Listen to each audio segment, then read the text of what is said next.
sesuai dengan SE dari Bupati terkait masalah jam belajar anak sekolah itu, karena setiap sekolah itu ada memang jam belajarnya, yaitu dari jam 8 sampai jam 2, ada yang jam 12.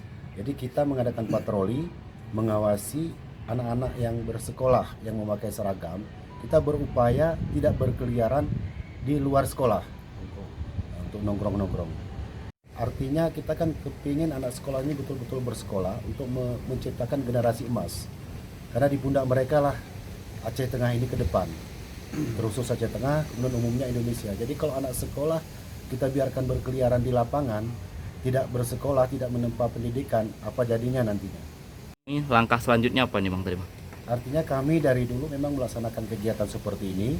Setelah anak sekolah ada yang kita bina, kita bawa ke kantor, kemudian kita serahkan lagi ke sekolah.